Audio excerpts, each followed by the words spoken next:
Hoy vamos a ver la revolución islámica y la guerra entre Irán e Irak.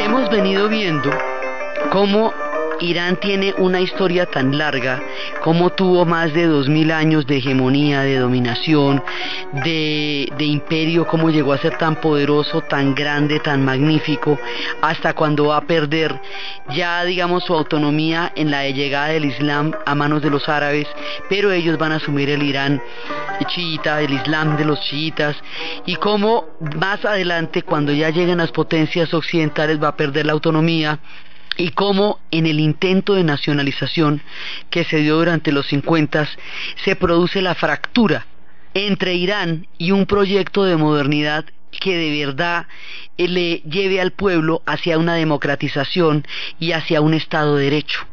Habíamos visto cómo eso se dio porque al hacer el golpe de Estado, al volver a poner al Shah en el poder, al apoyarlo según los intereses geopolíticos americanos en ese momento, la idea de Mossadegh, que era un representante de las tendencias modernizantes de Irán, queda abortada. Entonces sube el Shah, y el Shah sube al servicio de los intereses de quienes lo pusieron en el poder. El hombre está sentado sobre las bayonetas. Entonces el hombre tiene que responderle a la gente que lo sentó ahí. Entonces el hombre tiene que hacer lo que toque como toque. Y eso hace que el pueblo iraní no sienta que hay un hombre que los está protegiendo de la rapacidad de las multinacionales y de toda la lucha por el petróleo iraní, porque todo el problema con Mossadegh era que él había nacionalizado el petróleo para que Irán tuviera el derecho a los beneficios de su propio petróleo que les habían sido confiscados desde los tratos leoninos que se les habían hecho en 1903, antes de que surgieran como nación. Entonces hicieron un intento de nacionalización, le hicieron el golpe de Estado a Mossadegh, Mossadegh queda desarticulado, sube el Shah y el Shah sube para apoyar precisamente esos intereses. Entonces el Shah se cree una cosa y en realidad es otra.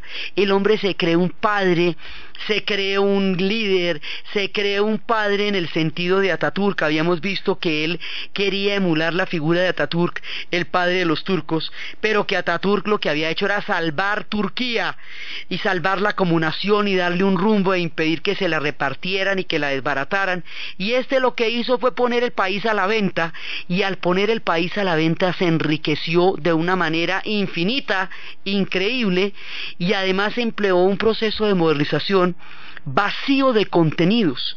O sea, un proceso que no llevaba ni al Estado de Derecho, ni a la separación de poderes, ni a la democracia, ni a derechos políticos para la gente, sino a modas y a costumbres que eran solas, sin el contenido de los estados de derecho que tiene Occidente, eran simplemente ademanes, remedos, copias vacías de contenido que la gente sentía como una desviación de las tradiciones iraníes.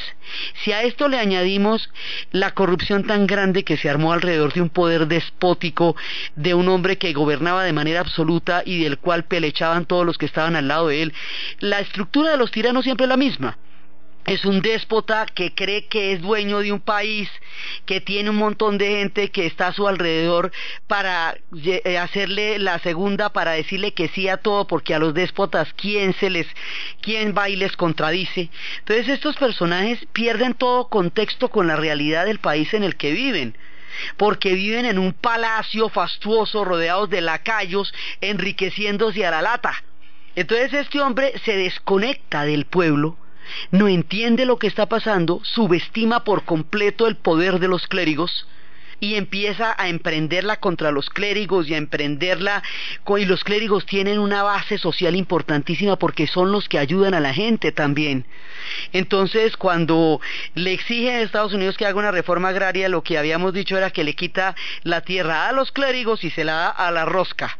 Entonces la reforma era pasar de las manos de los clérigos a las manos de la rosca, y fue ofendiendo a su pueblo de tal manera,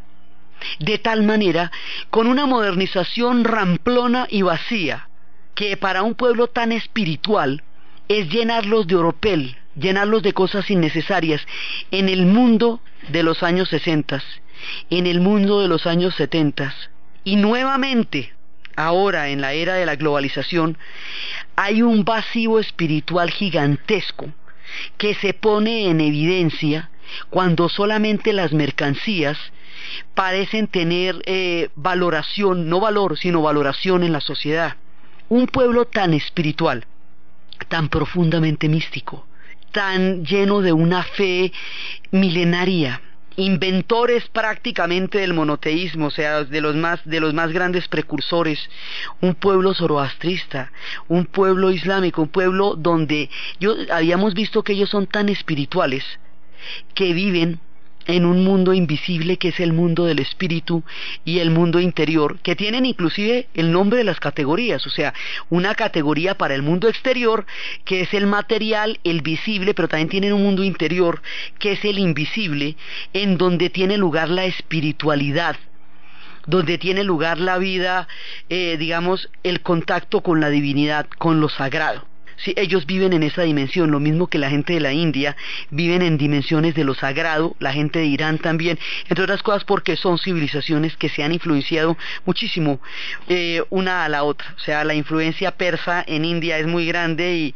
y viceversa. Persia es una matriz de civilizaciones. Entonces, un pueblo que tiene un acervo místico tan profundo, se ve sometido a una trivialización de la vida, a través de de todo este occidentoxicación, que era lo que habíamos hablado, que era una intoxicación de Occidente. Entonces usted se intoxica de juguetes, de cosas, de autos, de perfumes, de whiskies, haga de cuenta, el país se vuelve como un duty free, o sea, como un imbón, en donde hay cosas y cosas y cosas y cosas y cosas y cosas, pero la vida no es solamente eso, por un lado, y por otro lado las condiciones de miseria, las brechas tan grandes entre la riqueza inmensa de los pocos y la pobreza enorme de los muchos, por un lado. Por otro lado también la situación de inflación que se hace cada vez más grande y va pauperizando el nivel de vida de la gente que ya de por sí estaba harto,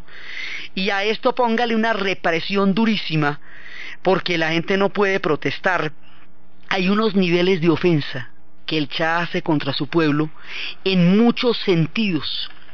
En la trivialización, habíamos visto que ellos llamaban Satán, no en el sentido diabólico de la palabra que tiene para el cristianismo o que puede tener, sino en el sentido de trivializador, Satán como trivializador, es decir, el Shah como un hombre superficial que venía a llenar un país de banalidad, de corrupción, de vanidad, de arrogancia, de toda clase de ostentaciones, como en la celebración del 2500 aniversario del Imperio Persa. Fue una fiesta con una increíble cantidad de dinero del pueblo iraní, en donde los iraníes no estaban invitados, es decir, los persas. Era sobre los persas, pero no para los persas. Era una vitrina para Occidente, era un papelón para lucirse con los occidentales y no un reconocimiento a la grandeza objetiva que los persas han tenido en su paso por los milenios y las civilizaciones. Esto fue una vulgaridad. Y así se van sumando cantidades de embarradas, cantidades, y el hombre despistadísimo, envanecido con su poder, y cuando en el despotismo, cuando como todo se puede hacer, usted cree que todo se va a poder hacer siempre, y hay un día en que no, hay un día en que la gente le dice, pues hasta aquí fue. ¿Cuándo pasa ese día? Nadie lo puede saber, porque aquí entramos en la narración de uno de los procesos más misteriosos y complejos en la historia humana, las revoluciones. Una revolución no se planea. Se puede planear un golpe de Estado, se puede planear una toma de poder, pero una revolución no. Porque una revolución es un estallido, una catarsis, es una explosión incontrolada de un pueblo que en un momento dado vence el miedo y se toma la historia en sus manos, y eso no lo puede prever nadie, ni lo puede provocar nadie. Esto no es una receta en la cual usted, si junta una cosa con la otra, se da la corrupción, el maltrato, el sufrimiento, el abandono. En sí mismos no generan las revoluciones, porque si así fuera, habrían triunfado en muchas sociedades y realmente han triunfado en pocas. O sea, las condiciones de desesperación por sí mismas no desembocan en una revolución. Son, digamos, son condiciones que hacen posible que suceda, pero eso no quiere decir que pase. Esto finalmente pasa muy pocas veces en la historia, y cuando pasa tiene unos significados tan grandes que parte en dos la historia de los pueblos. Entonces el hombre llevó su pueblo al límite. ¿Dónde era el límite? ¿Dónde quedaba? El límite quedaba en la figura de sus líderes espirituales. Y cuando se metió con ellos de una manera difamatoria, encendió la ira que hace mucho tiempo se estaba carburando en los corazones del pueblo iraní.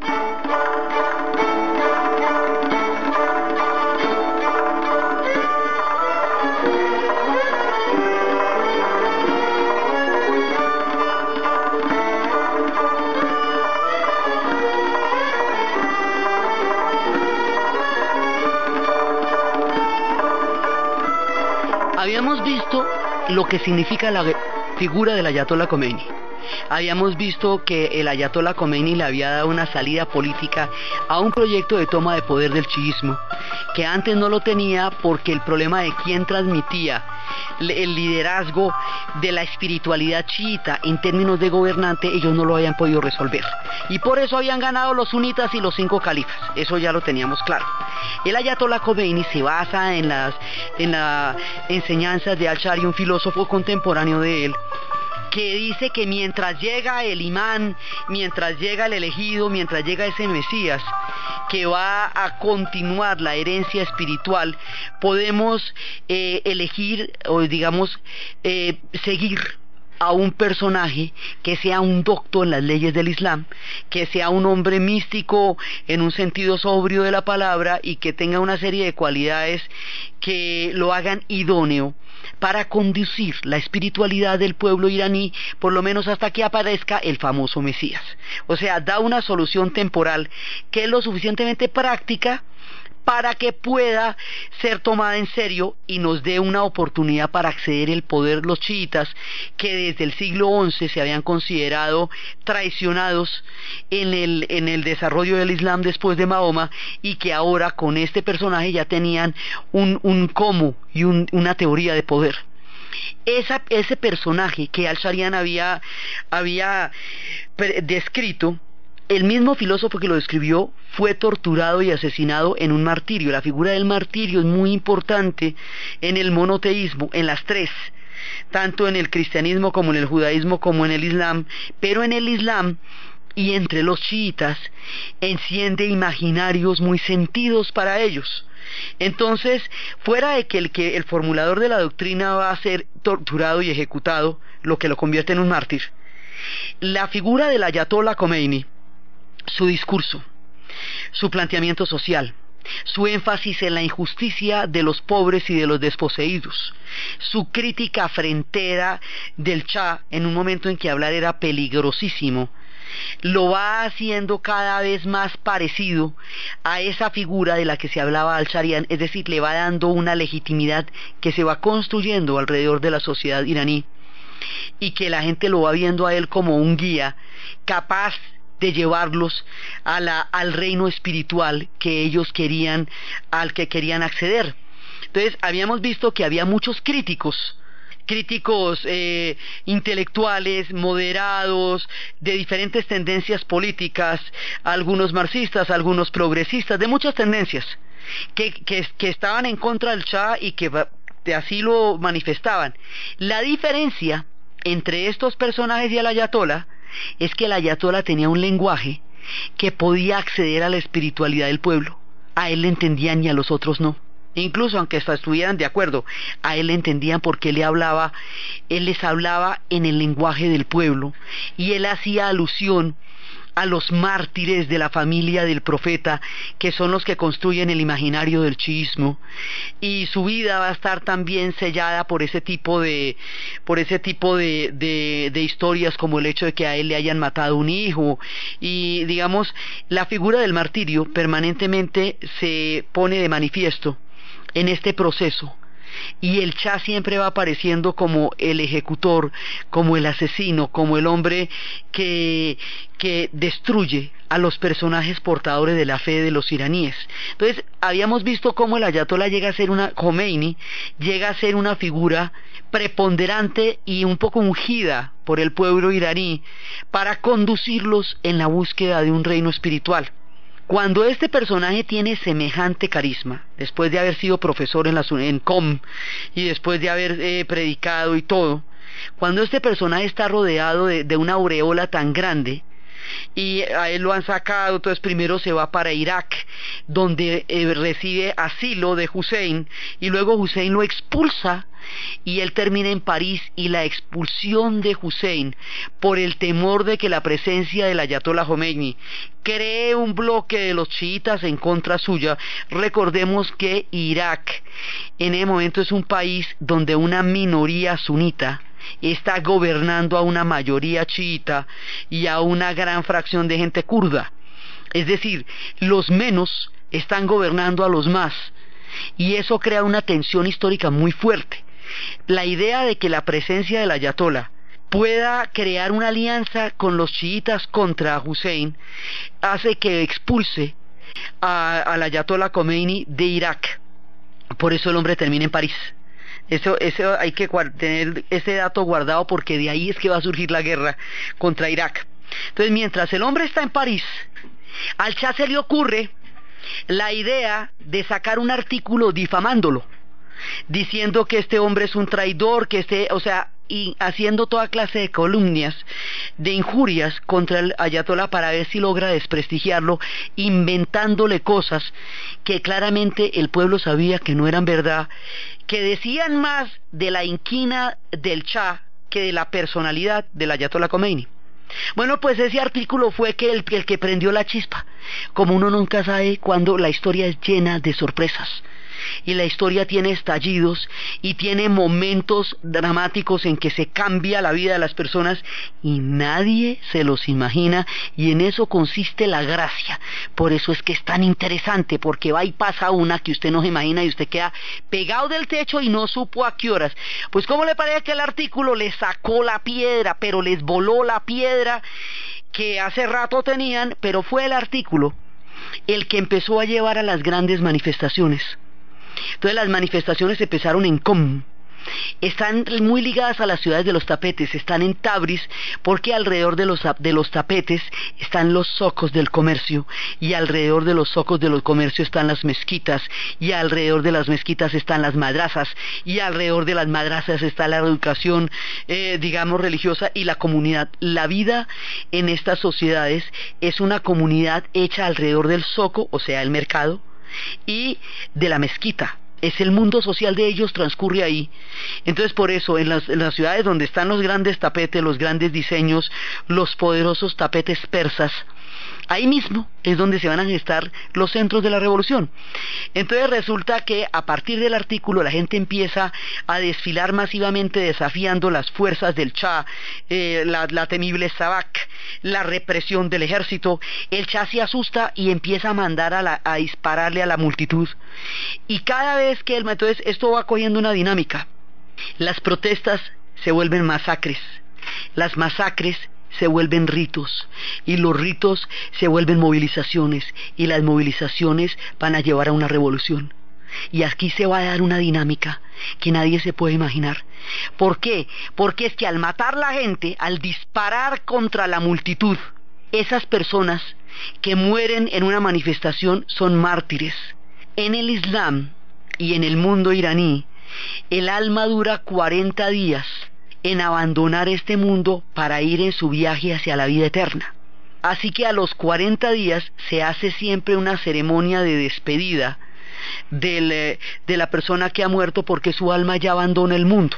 Luego, cada 40 días había una manifestación para despedir el alma de los que habían sido asesinados en la manifestación anterior. En la siguiente manifestación volvían y los mataban. Como volvían y los mataban, pues a los 40 días había otra manifestación por aquellos que habían matado en la anterior. Eso quiere decir que la gente termina sabiendo que cada 40 días hay una movilización grande. Igualmente termina sabiendo que cada 40 días los van a matar y les van a disparar. Eso también lo sabían. Pero hay un momento, digamos, las revoluciones son procesos emotivos complejísimos, son cataclismos históricos y mueven las emociones más profundas.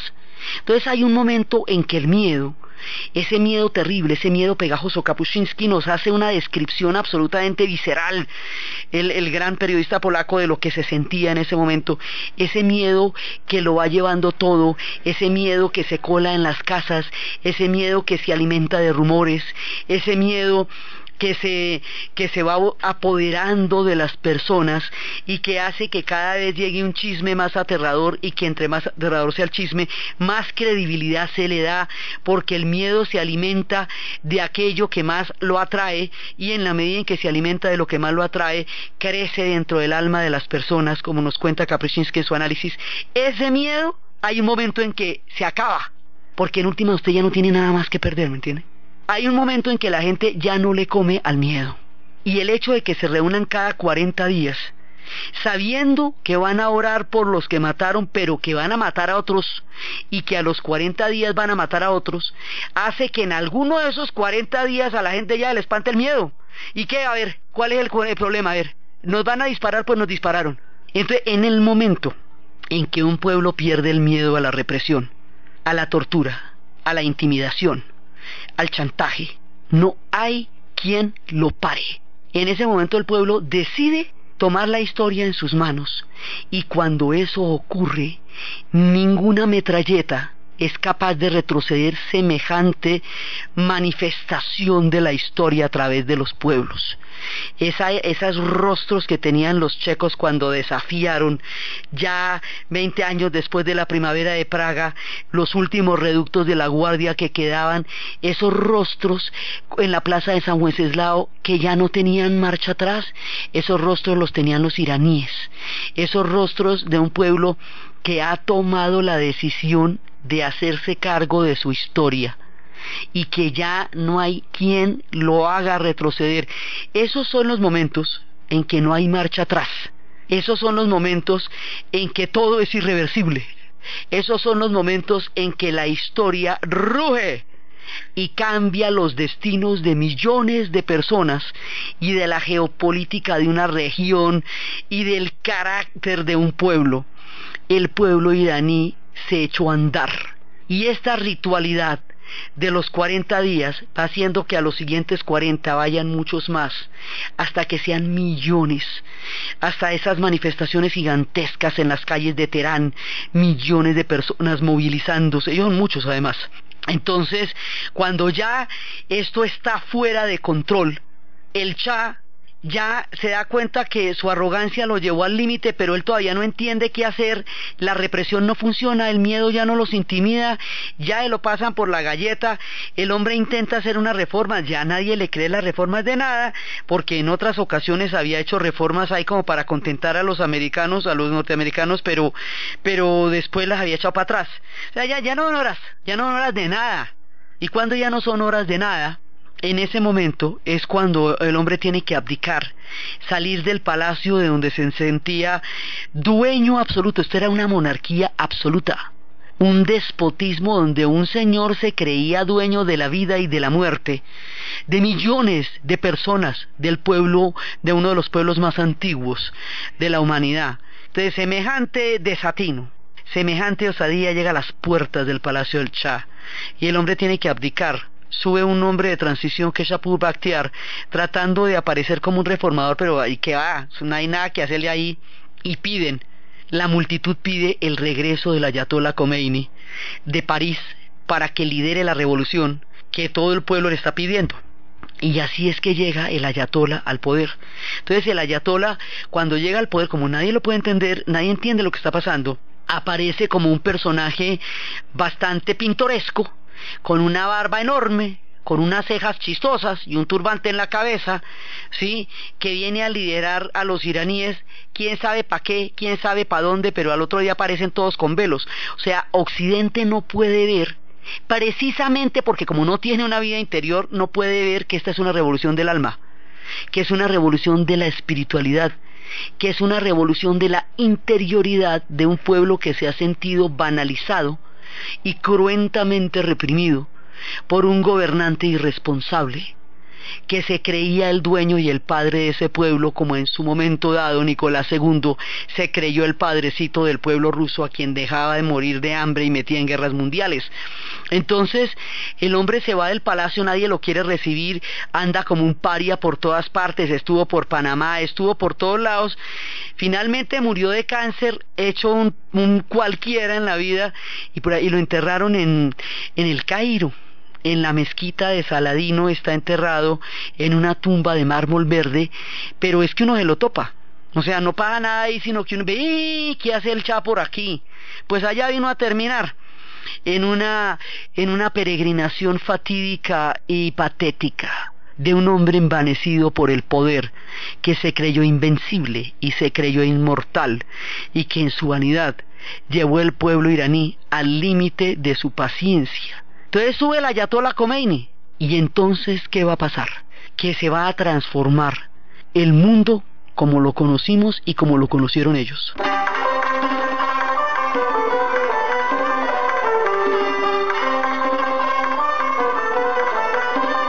Entonces en ese momento empieza la revolución islámica. O sea, empiezan las bases sociales, empiezan a cambiar las condiciones de fondo, empieza a establecerse una espiritualidad y empieza a darse marcha atrás a un proceso de modernización. Esta parte es muy complicada porque el proceso de modernización era perfectamente superficial, pero se van metiendo en una antigua tradición que en un momento dado era lo que todos querían, o por lo menos lo que la mayoría, y aquellos que no estaban particularmente inscritos en un proceso religioso, de todas maneras veían en el ayatolá un personaje capaz de reformas sociales que el Cha nunca iba a hacer. O sea, hay varias tendencias ahí, hay diferentes puntos de vista en la primera parte de la revolución, pero aquí va a pasar una cosa, y es que las leyes de la historia parecen repetirse muchas veces. Entonces, por un lado, poco a poco este régimen se va a ir endureciendo, pero lo que va a pasar es que le van a declarar la guerra, y pensando que está vencido porque el ejército de Cha se descompuso, y al declararle la guerra lo van a radicalizar y lo van a fortalecer. Por ahí se dice que no se pueden meter en un país en revolución porque la gente ha tenido tanta adrenalina que ya no la intimida nada. O sea, sí es cierto que el ejército del Cha se descompuso, pero es que el pueblo se volvió el ejército. O sea, el pueblo se tomó lo que antes era del ejército. Entonces usted ya no se está enfrentando contra un ejército descompuesto, sino contra un pueblo defendiendo una revolución. Inclusive entre los moderados y entre los sectores que no eran particularmente religiosos, una cosa es que usted no comparta totalmente los planteamientos de la revolución, y otra que usted esté dispuesto a traicionarla. Si la atacan, usted la defiende, así no crea totalmente en ella. Eso ya lo vimos con Bahía de Cochinos, eso ya vimos lo que pasó ahí. Eso ya lo vimos en la Revolución Francesa, cuando se metieron a atacarla surgió Napoleón. En la Revolución Bolchevique, cuando se metieron a atacarla surgió el Ejército Rojo. O sea, cada vez que se van a meter a atacar una revolución, lo que hacen es crecerla, porque le dan toda una causa que defender. Entonces la cosa se va desenvolviendo poco a poco. Hay una enemistad mortal entre Saddam Hussein, que tiene un gobierno laico, Baaz, sobre un clan sunita, oprimiendo a una gran mayoría chiita que vive en los lugares sagrados, Kerbala, Nayaf. Habíamos visto que los lugares sagrados del chiismo quedan en Irak, por estos repartos coloniales que se hicieron de los límites de esas naciones. Este señor Hussein considera que el ayatolá es un enemigo mortal de su país, porque el ayatolá hace alianzas con los chiitas de su país, que son minoría. En los chiitas hay un líder, al-Bashir, que es el líder de los chiitas iraquíes. Ese señor declara públicamente que él es partidario y seguidor del Ayatollah Khomeini. Él le pide el favor, le dice a Saddam Hussein, retráctese, porque es que eso que está diciendo es gravísimo. Y el hombre dice, no me retracto. Y entonces en ese momento, no, ¿cómo no se retracta? Entonces usted quiere vincularnos a la revolución islámica por el lado de todos los chiitas, cuando esa es una revolución religiosa chiita, y nosotros somos un partido laico sunita, Baas. Eso no se va a poder. Entonces lo arrestan. No, pero al principio no lo arrestan. Al principio deciden matar 90 clérigos y seguidores del chiismo como una manera de amedrentar. O sea, por las declaraciones de al-Bashir, lo que pasa es que van a matar a 90 personas, que porque el hombre declaró que están unidos con los de Irán. Entonces, ¿cómo te parece? Entonces finalmente lo arrestan y lo ejecutan. Y cuando lo ejecutan, las cosas se van complicando muchísimo. El ayatollah dice, momentico, eso yo no lo voy a permitir, que anden ejecutando a la gente porque crea en mí. Entonces ahí la vieja enemistad que se zanja con el exilio, porque es muy grave que usted expulse a una persona que asiló, porque el concepto que se maneja en esas sociedades de la hospitalidad, por las condiciones del desierto y por su geografía ancestral, es inviolable.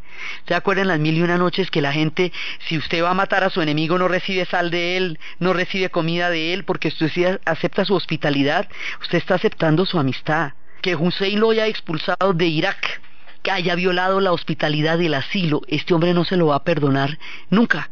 Entonces ahí se va zanjando una diferencia personal entre ellos dos, por un lado. Por el otro lado, los antiguos miembros de la Guardia del Shah se van donde Hussein y le dicen que sería fácil invadir a Irán porque ellos tienen un ejército ya descompuesto. Entonces, y no tampoco están, que eso no es una cosa imposible de ganar, no. Y van planteando la idea de una guerra. Entonces a Hussein se le ocurre que él va a hacer una invasión por un territorio que se llama Afganistán, se lo toma, lo va a invadir, y que al invadirlo va a invadir a Irán, y además comete un acto público, y es que rompe unos papeles que son un tratado. Ese tratado se llamaba el Tratado de Argel, y ese Tratado de Argel era un tratado por medio del cual en 1975 Irak le cedía una extensión de 518 kilómetros cuadrados en el punto donde confluyen los ríos Tigris y Éufrates, y además una vía fluvial importantísima que se llama Shatt el Arab, a cambio de que Teherán dejara de apoyar a los kurdos rebeldes en Irak. Esa era la vuelta. Entonces la vuelta es la siguiente: los kurdos, como sabemos que les tumbaron el Estado, los engañaron, en todas partes son minoría, todo el mundo los utiliza como comodines, como jokers. Entonces hay un momento en que ellos se van a rebelar contra Hussein, y Hussein, para neutralizar el apoyo de Irán a sus kurdos, Irán también tiene kurdos, Irak, Irán, lo que va a ser las antiguas repúblicas del sur de la Unión Soviética, Turquía, tienen los kurdos. 500 millones son 500.000 kilómetros cuadrados, 25 millones de personas desperdigadas por países en la zona petrolera más importante, sin patria, sin tierra, con una promesa rota, buscando una oportunidad en la historia. Entonces cada vez que hay un tropel en la zona, los kurdos vienen a ver cómo aprovechan el tropel, y a su vez los pueblos donde los kurdos existen se aprovechan de su frágil condición para prometerles cosas y luego no cumplírselas. Entonces, por ejemplo, los iraníes le dijeron a los kurdos que los de los ayudaran en la revolución les daban la autonomía, y mentiras que no. Sí, y Hussein también le dijo que si lo ayudaban contra los iraníes, entonces que les daba la autonomía, lo que hizo fue gasearlos. O sea, todo el mundo los ha utilizado a ellos como comodines. Y en uno de esos pimpones históricos fue cuando Hussein, a cambio de la neutralidad del país de Irán, respecto de una revuelta que hicieron los kurdos al interior de Irak. Los kurdos siempre están bravos en Irak porque allá están a las malas, entonces, y sometidos y brutalizados y todo por Hussein, y están siendo sometidos por los sunitas. Entonces hicieron una revuelta y el hombre garantizó que no se metiera a Irán, cedió en él un poco de territorio. Entonces lo que hace por televisión es romper los papeles en los cuales había reconocido ese tratado con Irán. Eso es una declaración de guerra. Y se va a meter a Juristán, un territorio, digamos, donde se mezcla lo árabe y lo persa, tratando de generar una rebelión árabe contra los persas, viendo a ver si así se puede crear una reacción en cadena de los diferentes pueblos que están al interior de Irán, pero pasa todo lo contrario. Se cohesionan los iraníes contra la invasión de los iraquíes y empieza la guerra. Esta guerra le conviene a todo el mundo porque en últimas con la revolución islámica no está nadie. No están los occidentales por su carácter ferozmente antioccidental, manifiesto y explícito. No están los árabes porque como los árabes son sunitas en su mayoría y esta gente es chiita y todos tienen minorías chiitas. Además hubo un discurso del ayatolá en donde él apelaba no solamente a los chiitas de Irak, sino que también apelaba a los de Arabia Saudí, a los de Egipto, a los de Kuwait. Entonces se les fueron parando los pelos porque el hombre, digamos, amenazaba con alborotar el parche de los chiitas en cada uno de los territorios de los países árabes, lo que podría generar un problema muy grande. Y aquí estamos hablando de un partido de Dios que se llama el Hezbollah, sí, que es originalmente iraní. Lo que pasa es que eso va a tener especificidades en cada lado, pero eso es de Irán y es chiita. Entonces ningún país árabe quería que triunfara esta revolución, ningún país occidental quería que triunfara esta revolución.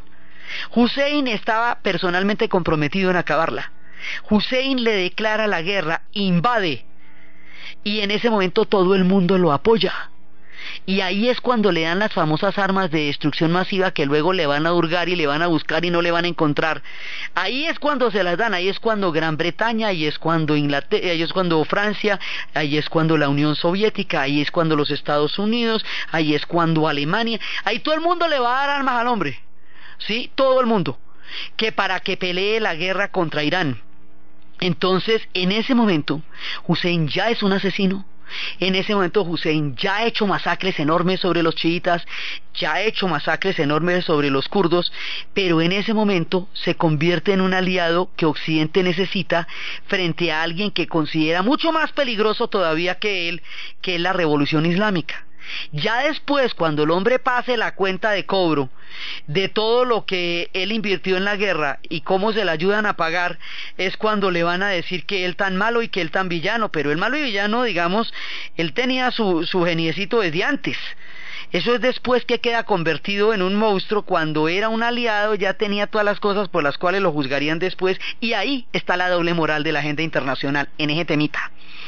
Entonces empieza la guerra. Y empieza una guerra, como todas las guerras en la historia, creen que eso es rapidito, que se va a hacer una invasión de no más de 3 semanas, que con eso van a derrotar al ejército iraní y que rápidamente van a recuperar los territorios y que rápidamente van a desbaratar esa revolución. Cuando se hizo la invasión de Bahía Cochino, eso era de mediodía, el día de ayer era como por la mañana. Y convencidos de que el pueblo cubano iba a salir a apoyar a los que estaban invadiendo. Entonces aquí están convencidos de que el pueblo iraní va a apoyar a los que están invadiendo. Resulta que el pueblo iraní, una vez hecha semejante revolución, no se va a dar marcha atrás, y lo que hace es defenderse, y se van a defender con todos los hierros. Hay un momento en 1988 en que se va a dar un ataque en el cual básicamente mandaron a miles de pelados, miles de hombres, solamente armados con bombas Molotov, que son bombas caseras, con un fervor religioso impresionante, a enfrentarse a los soldados iraquíes, diciéndoles que en la medida en que los mataran irían al paraíso. Ese pedacito es muy importante porque ahí es donde tenemos antecedentes de estos guerreros que se inmolan para ir al paraíso. Digamos, eso sucedió ahí en ese pedacito. Entonces, esta guerra se va extendiendo, como las guerras, todo el mundo sabe. Esto que les cuento es en otoño del 81, cuando lanzan esa ofensiva para recuperar Juristán, y finalmente la recuperan. Pero ahí nos queda ese temita, esa inquietud, ¿sí? Y efectivamente hacen retroceder a los iraquíes porque esto no la pueden creer. Esta guerra que iba a durar 3 semanas, que era de poca monta, que era una cosa ahí como para recuperar un territorio y despertebrar una revolución que él creía débil. Una revolución de las características de la que hemos descrito no es débil. Un pueblo que ha hecho lo que hizo, que se ha movilizado como lo hizo, no está pintado en ninguna pared. Entonces hay un momento en que Hussein fracasa y dice, bueno, ya no más. Entonces voy a retirar las tropas. Y entonces ahí en ese momento, cuando Hussein fracasa, cuando pierde todos los territorios dominados, y cuando dice me retiro, la guerra no es un juego de tapo. Usted no puede decir tapo remacho, no puedo más, porque ya la debe, ya la cometió, ¿eh? Entonces se le vienen los iraníes, no, pero ¿qué te parece? Habrá terminado para ti, pero no para nosotros, y se la devuelven. Tenga que ir para acá. Entonces ahí se la devuelven. Entre una y otra se van a ir 8 años. 8 años de la guerra más aterradora que ustedes se pueden imaginar. 8 años de una guerra donde se perdió toda una generación, de una guerra donde se utilizaron armas químicas, de una guerra donde se arruinaron 2 países, de una guerra que endureció la revolución islámica, arrasó con los sectores moderados, acabó con las posibilidades de coaliciones y pactos al interior del poder, le dio el fortalecimiento a las alas más extremas, dejó entronizada una nomenclatura que se haría con un poder inmenso, creó una serie de elementos inmanejables que de otra manera se hubieran podido pactar. O sea, lo que hacen las guerras es extremar las revoluciones. Entonces una revolución que tenía un montón de carices, que la apoyó tanta gente, que se podía haber, negociado en un momento dado, ahora se vuelve una revolución de defensa frente al ataque de los iraquíes, lo que justifica absolutamente todo lo que en nombre de esa revolución se haga, porque está siendo objetivamente atacada. Eso le cambia el carácter. O sea, siempre se viene un elemento externo que le cambia todo el caminado a las revoluciones. Usted las hace de una manera, pero la historia les da otro rumbo. Usted empieza una guerra, las guerras se pueden empezar, pero termínelas. Mire, no hay cosa más complicada que terminar una guerra, porque cuando decimos no más y nos ponemos de acuerdo. Entonces, las invasiones, todo el mundo piensa que eso es de por la mañana. Todas las invasiones de la historia que han acabado con los pueblos y con los países eran cositas de mediodía. Sí, eso era, nadie dice voy a invadir un país 60 años hasta que se me muera hasta el perro. Nadie piensa eso. Todo el mundo cree que eso fue, vine, 1, 2, 3 y volví. Pues no, así no es. Así no funciona la historia. Esto se volvió un guerronón, pero un guerronón de un tamaño que casi arruina a los 2 países, y lo peor de todo fue que desde el punto de vista de los iraquíes no desbarató la revolución islámica, al contrario, la fortaleció. Desde el punto de vista de los occidentales se perdió la plática, porque finalmente no se logró nada de lo que se esperaba, pero Irak se debilitó terriblemente. Irán también quedó, mejor dicho, resollando, pero en el poder, que eso es distinto.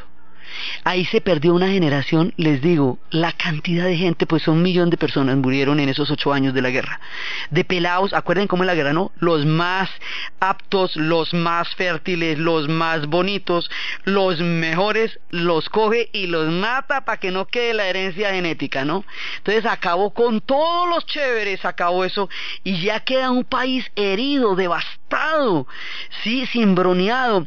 Los 2 países petroleros más ricos del planeta logran arruinarse en 8 años con una guerra demencial, en donde no se reconocieron derechos de nada, y finalmente allá los dejaron que se mataran. Les dieron las armas para que se mataran. El incidente de los rehenes, que va a ser tan complicado la manera como se toman la embajada de los Estados Unidos y toman los rehenes, y esto se le convierte en un problema Carter gigantesco, y el rescate de los rehenes es una operación fallida, va a hacer que las cosas con Estados Unidos se pongan sumamente mal. Y que en últimas, aquí pasan cosas muy raras. En últimas, como esos rehenes no los van a poder rescatar, sino que los van a desperdigar al interior de Irán. Irán es enorme, usted ahí no los puede recuperar nunca. Entonces ahí van haciendo un pacto como un pacto en el cual finalmente Estados Unidos también le va a dar armas a los iraníes a cambio de que les vayan a devolver los rehenes. Lo cual quiere decir que les están dando armas a los unos y les están dando armas a los otros. Y ahí se van matando todos, pero en el camino se va involucrando todo el mundo en esta guerra, en la medida en que van apoyando a Hussein y en la medida en que se van metiendo en un galimatías de donde no puede salir nadie, que es el tema de la crisis de los rehenes, que empantana todo, complica las relaciones con Estados Unidos y le lleva al quiebre político a un hombre que habíamos dicho que era grande, que es Carter, al hombre de la paz de Camp David, al hombre de la entrega del Canal de Panamá, al hombre de los derechos humanos, al hombre que había sido, digamos, un hombre de una gran visión humanista en el poder. A ese personaje tan, digamos, tan visionario desde el punto de vista humanista, la crisis de los rehenes lo va a desprestigiar políticamente de una manera irremediable y lo va a meter en un berenjenal político del cual no va a poder salir. Las relaciones entre Estados Unidos e Irán desde entonces se vuelven muy difíciles. La guerra devasta a los dos países y arranca el capítulo de las guerras del Golfo Pérsico.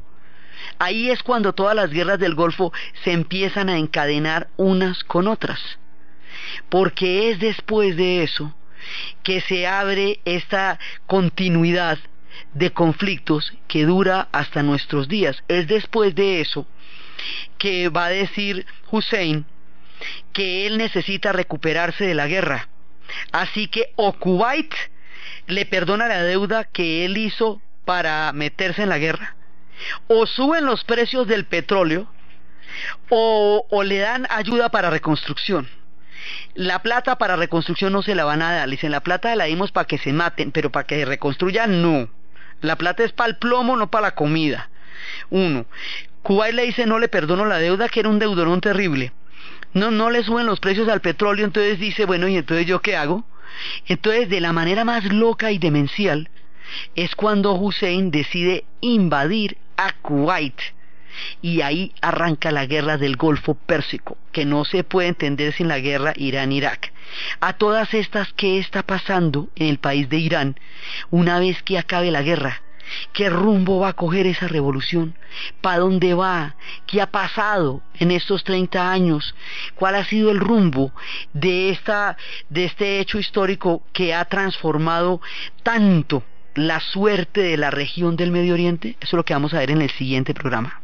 Entonces, desde los espacios de las movilizaciones, de los ritos, del sentido de lo sagrado, del sentido mesiánico, de los pueblos en las efervescencias de la historia, desde los espacios de las guerras fratricidas, de las luchas fraccionales y de lo impredecible de la geopolítica de las regiones, en la narración Diana Uribe, en la producción Yesid Rodríguez, y para ustedes feliz fin de semana.